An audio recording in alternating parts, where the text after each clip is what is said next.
कामदा एकादशी कब है? 28 या 29 मार्च। पूजा विधि, शुभ मुहूर्त एवं उपाय जानिए। भक्तों, क्या आपको पता है कि आपकी एक छोटी सी चूक आपके वर्ष भर के पुण्यों को हमेशा के लिए भस्म कर सकती है? वर्ष 2026 में कामदा एकादशी की तिथि को लेकर एक ऐसा भयानक भ्रम फैल गया है जो लाखों भक्तों का व्रत खंडित करवा सकता है। 28 मार्च या 29 मार्च, इस उलझन में अगर आपने गलत दिन व्रत रख लिया तो फल की जगह आपको भारी दोष लग सकता है। लेकिन इससे भी अधिक भयंकर है वह एक गुप्त गलती जो अनजाने में हम सभी पूजा के दौरान करते हैं और हमें लगता है कि हमारी पूजा सफल हो गई। इस भूल के कारण ही कई बार हमारी प्रार्थनाएं भगवान विष्णु तक नहीं पहुंच पाती और हम सोचते रह जाते हैं कि आखिर हमारे जीवन में दुख क्यों समाप्त नहीं हो रहे। आज मैं आपको वह रहस्यमय उपाय भी बताऊंगा जिसे अगर आपने इस कामदा एकादशी की मध्य रात्रि या गोधूली वेला में कर लिया तो आपकी वह मनोकामना भी पूरी हो जाएगी जिसे आप पूरी तरह से असंभव मान चुके हैं।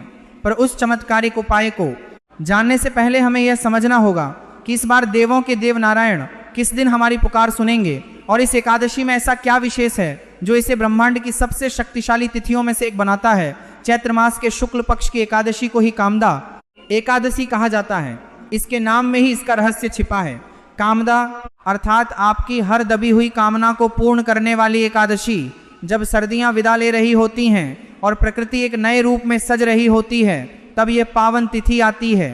पंचांग की बारीक गणनाओं के अनुसार इस बार 2026 में एकादशी तिथि का आरंभ 28 मार्च की सुबह हो रहा है। लेकिन यहीं पर लोग सबसे बड़ी गलती करते हैं, वे 28 तारीख को ही व्रत का संकल्प ले लेते हैं। सनातन धर्म के सबसे गहरे शास्त्रों में स्पष्ट लिखा है कि उदय तिथि का ही सबसे अधिक महत्व होता है। उदय तिथि यानी जिस तिथि में सूर्योदय होता है उसी को पूरे दिन के लिए मान्य माना जाता है। इसीलिए वैष्णव संप्रदाय और गृहस्थ जीवन जीने वाले सभी सच्चे भक्तों को 29 मार्च को ही यह महाव्रत रखना चाहिए। 29 मार्च का दिन ही वह शुभ दिन है जब आकाश मंडल के ग्रह और नक्षत्र भगवान विष्णु की असीम कृपा बरसाने के लिए एक अत्यंत दुर्लभ योग बना रहे हैं। शुभ मुहूर्त की बात करें तो 29 मार्च की सुबह ब्रह्म मुहूर्त से ही पूजा का अत्यंत फलदायी समय आरंभ हो जाएगा। आपको सुबह उठकर सबसे पहले भगवान सूर्य को जल अर्पित करना है और फिर नारायण के समक्ष अपने व्रत का संकल्प लेना है। पर ध्यान रहे, संकल्प लेते समय आपका मुख किस दिशा में है यह आपकी पूजा का पूरा परिणाम बदल सकता है, जिसके बारे में मैं आगे इसी कथा के बीच में विस्तार से बताऊंगा। आखिर कामदा एकादशी में इतनी असीमित शक्ति कैसे समाहित हो गई, इसके पीछे एक अत्यंत प्राचीन और रहस्यमय कथा जुड़ी हुई है। प्राचीन काल में पुंडरीक नाम का एक राजा हुआ करता था। उसके भव्य दरबार में स्वर्ग के गंधर्व गाते थे और अप्सराएं नृत्य करती थी। उन्हीं गंधर्वों में एक ललित नाम का गंधर्व था जो अपनी पत्नी ललिता से असीम प्रेम करता था। उनका प्रेम इतना गहरा था कि वे एक पल भी एक दूसरे से अलग नहीं रह सकते थे। एक दिन जब ललित राजा के दरबार में गायन कर रहा था तो अचानक उसे अपनी पत्नी ललिता की याद आ गई। इस गहरे विरह के कारण उसके गायन की लय अचानक टूट गई और उसका स्वर बिगड़ गया। दरबार में बैठे करकोटक नाम के नाग ने राजा पुंडरीक को यह बात बता दी। राजा ने इसे अपना अपमान समझा और अत्यंत क्रोधित होकर ललित को श्राप दे दिया कि वह उसी क्षण एक भयंकर राक्षस बन जाए। श्राप के प्रभाव से ललित का सुंदर शरीर एक भयंकर और विशाल राक्षस में बदल गया। उसकी आंखें धधकते अंगारों की तरह जलने लगी और उसका रूप देखकर लोग डर के मारे भागने लगे। ललिता अपने पति की यह दर्दनाक दुर्दशा देखकर फूट फूट कर रोने लगी। वह अपने राक्षस रूपी पति के पीछे भयंकर जंगलों में भटकने लगी। उसे समझ नहीं आ रहा था कि वह इस भयंकर पीड़ा से अपने पति को कैसे मुक्त करें। क्या आपको लगता है कि सिर्फ एक श्राप ने उस गंधर्व का जीवन नष्ट कर दिया? नहीं, इसके पीछे भी पूर्व जन्म के कर्मों का एक बहुत गहरा रहस्य छिपा था जो हमें यह सिखाता है कि हमारे द्वारा किया गया हर छोटा सा काम हमारे भविष्य का निर्माण करता है। ललिता भटकते भटकते विंध्याचल पर्वत की कंदराओं में पहुंच गई जहां श्रृंगी ऋषि का पावन आश्रम था। ललिता ने महर्षि के चरणों में गिरकर अपने पति के उद्धार का मार्ग पूछा। तब महर्षि ने अत्यंत करुणा के साथ उसे कामदा एकादशी के इस महाव्रत के बारे में बताया। उन्होंने कहा कि हे पुत्री, चैत्र शुक्ल पक्ष की कामदा एकादशी का व्रत करो और उसके पूरे पुण्य को अपने पति को अर्पित कर दो।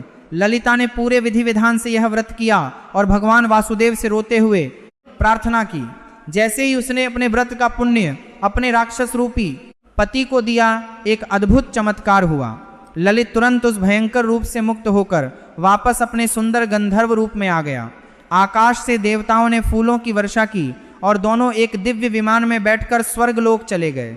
इस कथा से यह बात तो स्पष्ट हो जाती है कि यह व्रत किसी भी प्रकार के श्राप, पाप या भयंकर से भयंकर संकट से मुक्ति दिलाने में पूरी तरह सक्षम है। लेकिन ललिता ने पूजा के दौरान कौन सी गुप्त विधि अपनाई थी जिससे भगवान इतने प्रसन्न हो गए? यही वह गुप्त विधि है जिसे आज के समय में बहुत कम लोग जानते हैं। अब हम बात करते हैं उससे भगवान एक भारत तर नहीं करेंगे। उसके बाद जो है विशेष पूजा विधि की, जो आपको 29 मार्च के दिन अपने घर में अपनानी है। सुबह जल्दी उठकर हो सके तो पीले रंग के वस्त्र ही धारण करें।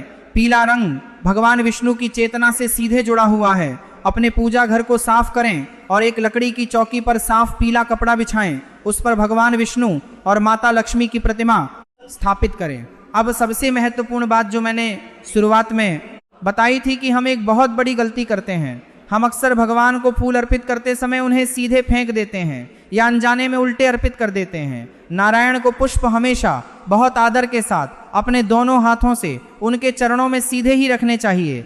इसके अलावा विष्णु पूजा में तुलसी दल का होना बिल्कुल अनिवार्य है। बिना तुलसी के नारायण कोई भी भोग या जल स्वीकार नहीं करते। लेकिन ध्यान रहे, तुलसी को कभी भी एकादशी के दिन नहीं तोड़ना चाहिए। इसे एक दिन पहले ही तोड़कर पवित्र स्थान पर रख लेना चाहिए। यह नियम बहुत कड़ा है और इसका पालन हर वैष्णव को करना ही पड़ता है।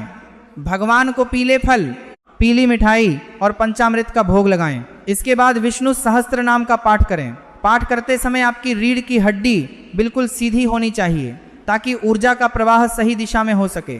अगर आपके मन में दुनिया भर के विचार चल रहे हैं तो वह पाठ सिर्फ एक शोर बनकर रह जाएगा।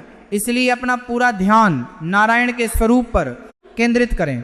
अब समय आ गया है उस महा उपाय का जिसका जिक्र मैंने शुरुआत में किया था। यह रहस्यमय उपाय उन लोगों के लिए है जो जीवन में चारों तरफ से निराश हो चुके हैं, जिनका कोई काम नहीं बन रहा या जो किसी गहरी आर्थिक और मानसिक परेशानी के जाल में फंसे हुए हैं।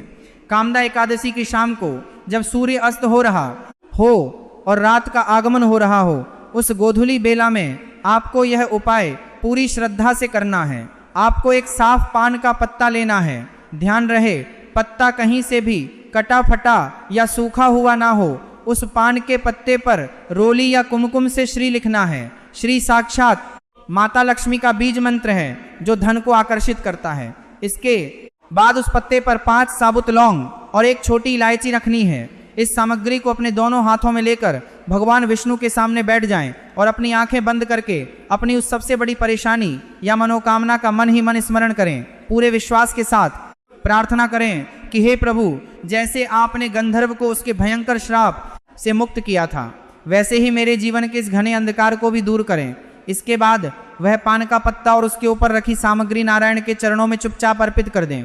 अगले दिन यानी द्वादशी के दिन व्रत पारण करने के बाद उस पत्ते को किसी बहते हुए शुद्ध जल में प्रवाहित कर दें या किसी पवित्र पेड़ की जड़ में मिट्टी के नीचे दबा दें। यह अत्यंत शक्तिशाली और गुप्त उपाय है। जो भी भक्तिपूर्ण श्रद्धा के साथ इसे करता है उसके जीवन से दरिद्रता और दुर्भाग्य हमेशा के लिए दूर भाग जाते हैं। लेकिन यह उपाय तभी काम करेगा जब आप एकादशी के नियमों का पूरी कठोरता से पालन करेंगे। एकादशी के दिन चावल खाना पूरी तरह से वर्जित होता है। शास्त्रों में बताया गया है कि इस दिन चावल के दाने में पाप का वास होता है, इसीलिए एकादशी के दिन चावल खाना सबसे बड़ा पाप माना गया है। इसके अलावा किसी भी प्रकार के तामसिक भोजन जैसे लहसुन, प्याज से मीलों दूर रहना चाहिए। अपने मन में किसी के लिए ईर्ष्या या क्रोध का भाव बिल्कुल ना लाएं। एकादशी का अर्थ सिर्फ अन्न का त्याग करना नहीं है, बल्कि अपने भीतर के बुरे विचारों का त्याग करना भी है।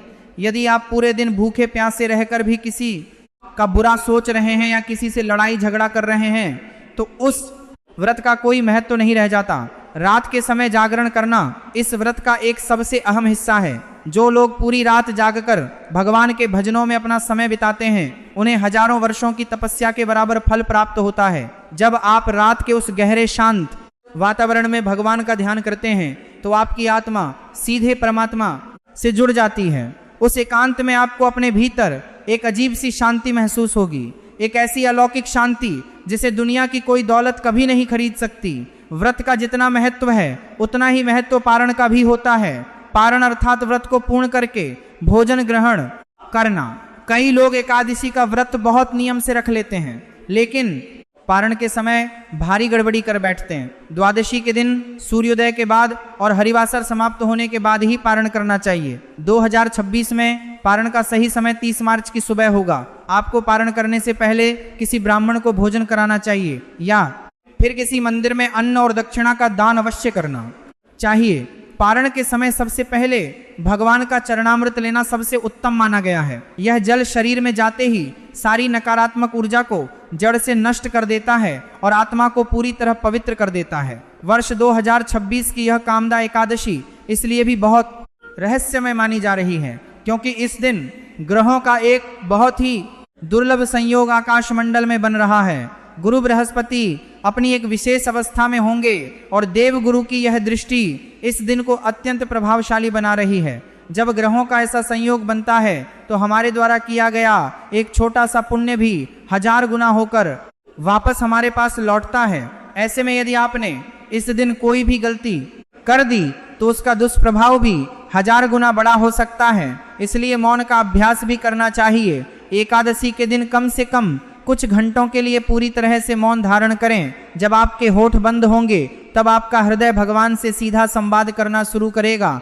मौन की उस भरते में है, भरते में है भगवान से प्रमो, भरते में है, भरते में है, भरते में है, भरते में है, भरते में है, भरते में है, भरते में है, भरते में है, भरते में है, भरते में है, भरते में है, भरते में है, भरते में है, भरते में है, भरते में। गहरी अवस्था में आपको अपने ही हृदय की धड़कन में ओम की पवित्र ध्वनि सुनाई देने लगेगी। ये सब कुछ इतना आसान नहीं होता। माया आपको हर कदम पर डिगाने की कोशिश करेगी, लेकिन जो व्यक्ति उस भूख की तड़प को भगवान के ध्यान में बदल देता है वही सच्चा योगी है। जब शरीर टूट रहा हो, मन हार मान रहा हो, तब भी मुख से सिर्फ नारायण का नाम ही निकले, यही एकादशी के व्रत की अंतिम और सबसे कड़ी परीक्षा होती है। जो इस परीक्षा को पास कर लेता है उसके लिए इस दुनिया में कुछ भी असंभव नहीं रह जाता। आप भी इस कामदा एकादशी पर अपने भीतर के मान मणि पर केसी के भरते हैं।